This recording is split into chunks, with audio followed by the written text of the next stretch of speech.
Updates from overseas now. Saudi Arabia apparently calling off these bombing raids on rebels in Yemen, apparently because of pressure from the White House. The airstrikes ending as the administration struggles to explain why American warships are in that area. Pentagon sources telling Fox News the Navy is tracking an Iranian convoy suspected of carrying weapons to the Shia fighters in Yemen. The State Department, however, squashing that prospect. I want to be very clear, just so no one has the wrong impression, that they are not there to intercept Iranian ships, to do issues like that. That the purpose of moving them is only to ensure the shipping lanes remain open and safe. I think there was some misreporting and confusion on this, and I just wanted to be very clear. That from yesterday. Meanwhile, Jen Psaki, the White House earlier today, refusing to say exactly what the American ships are doing. This is a case where not just the United States, but the international community has made clear that Iranian support to the Houthis is unacceptable. They passed an arms embargo through the UN earlier this week, but I'm not going to lay out what actions may or may not be taken. That would be irresponsible from here. So what is going on here? Lieutenant Colonel Col Peters, Fox News strategic analyst. And Colonel, good morning to you in Washington. Explain us in the big picture. Why are folks talking past each other? Well, the great Shia-Sunni civil war in the Middle East has come to Washington, D.C. Now, we're not shooting bullets, we're just shooting words and press releases.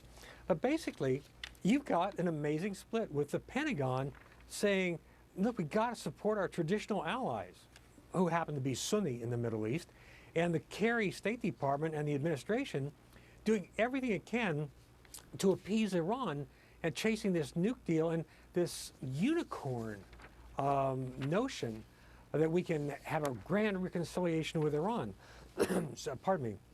So what you've got basically is the Pentagon trying to hold together the old alliances and the administration just abandoning them and pressuring the Saudis to stop their bombing campaign against the Iranian-backed Houthis in Yemen, because the administration doesn't want to do anything to alienate Iran. And in fact, it's now to the point where it's doing Iran's bidding, which is one of the most preposterous situations in the history of American foreign policy. Well, you wonder, if you reach a choke point, you know, what do we do? If we're worried about surface-to-air missiles going into Yemen, are we now willing to stop that?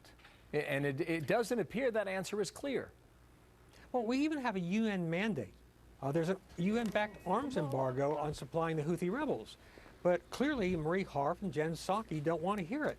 So we have diverted the Theodore Roosevelt, the aircraft carrier, as well as a guided missile cruiser, the USS Normandy, from missions in the Persian Gulf. The Roosevelt was there to fly missions in Iraq and Syria against Islamic State.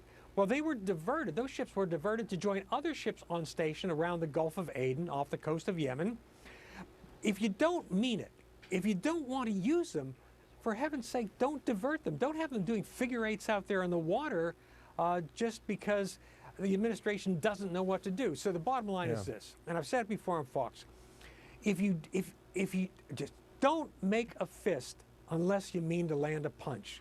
And the administration's threats have been so empty, so encouraging to Iran, so discouraging to our allies, that they are making the situation much, much worse. And well, we're going to see about that, Colonel. Let me just show our viewers a map here about what we're talking about, okay? Saudi Arabia, along with Egypt and Qatar and the UAE, they're fighting forces down here in Yemen. The Houthi rebels we mentioned are backed by the Shia in Iran. And what the Theodore Roosevelt was doing, Colonel, it was here in the Persian Gulf, right? So it's steaming out here in the Arabian Sea, somewhere between Oman and Yemen, shadowing right now, shadowing this Iranian fleet that at last check was still steaming at the same, well, I guess it was nine knots an hour, okay? So now we have the situation here. If the Iranians come to the coast of Yemen, if they dock, what do we do?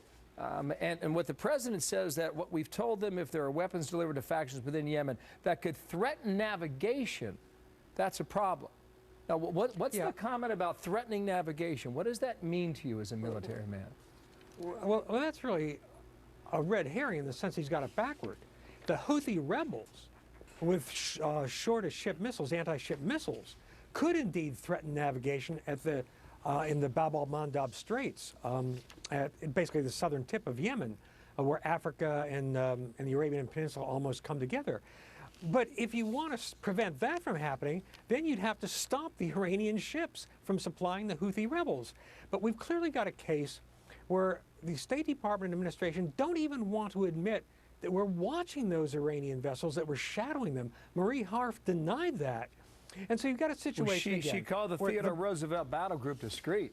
I mean, that's a big chunk of floating steel on the ocean, Colonel. Yeah, it's a big chunk of floating steel doing not much of anything. I mean, the administration is so strategically muddled that the only thing I can guarantee you out of this mess is that Iran will emerge the winner. We and our traditional allies will be the losers. Wow. Well, we will see what happens when they reach port at some point and dock. That will be when the rubber literally meets the road in Yemen. Colonel, thank you.